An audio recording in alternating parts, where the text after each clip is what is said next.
Yeah, I've been asked to talk about sentiment around the local stock markets and the private equity markets, which has certainly changed since I moved to New York in 2006 with Credit Suisse at the time. About a year after that, I moved to a smaller boutique firm to focus on the African capital markets, and I've been doing that ever since. I think pre-crisis, there was a lot of interest in the IPOs in Nigeria. People were looking to the emerging markets quite aggressively and not asking too many questions about where Nigeria was.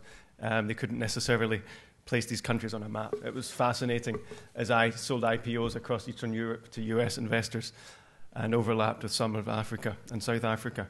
So that was 8 years ago. I think the market has changed tremendously post-crisis. And about 7 years ago, you started to see some sub-Saharan and frontier funds launched. At that time, there were very few. Emerging Markets Management, a firm here in DC, was one of the first proponents of emerging markets and Africa publicly.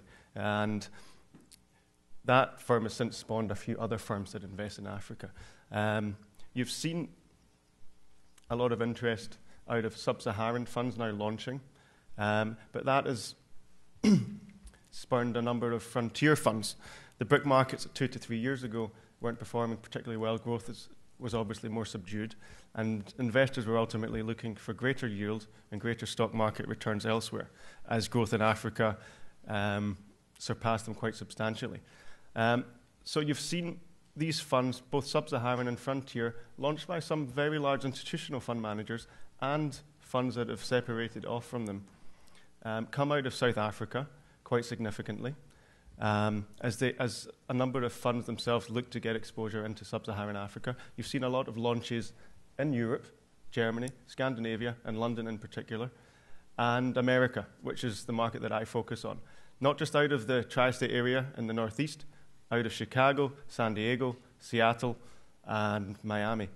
And that sentiment is still very positive. Look, we're all here, and Hubert's done a fantastic job of bringing us all together, and an increasing number of people over the years as I've been doing this, because Africa has become hot, in inverted commas, right? And I don't have to sell that story. What are people looking at? They're looking at not just Nigeria, they're not just looking at Kenya, the biggest stock markets outside of sub-Saharan Africa, that have had a fantastic run over the last couple of years. They're up about 100% each. Kenya's outperforming the rest this year, up about 25%. But what you're starting to see is investors now with slightly greater risk appetite towards the rest of Africa. They're looking at the Ivory Coast, the BRVM. They're looking at Ghana.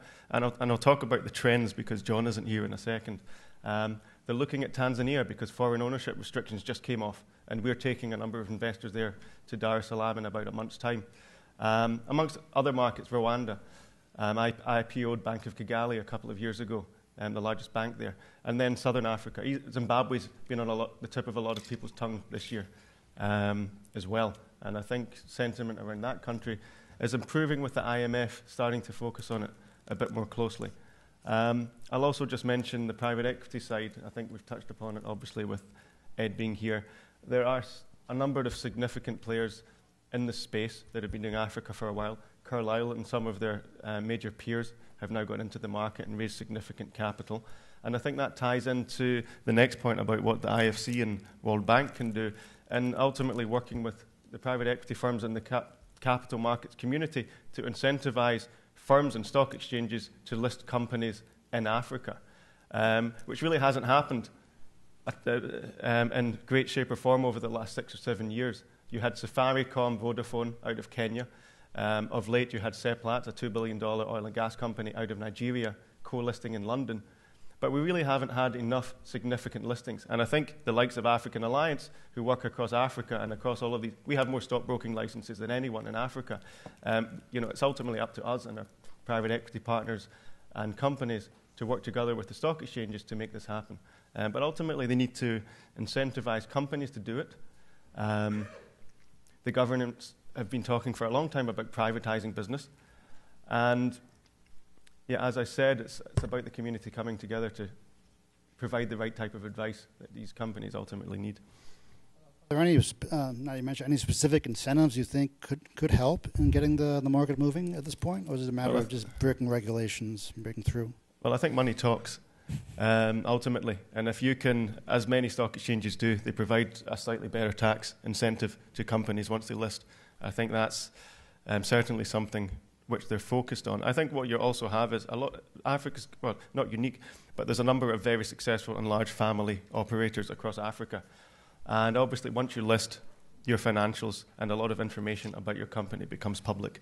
And the feedback that we often get is that they don't need to list because they've become successful and want to keep their cards quite close to their chest still.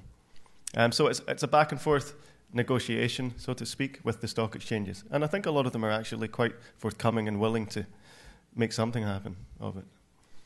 Thank you. Thank you very much. Doing business in Africa. You can't afford to be without Africa Investor.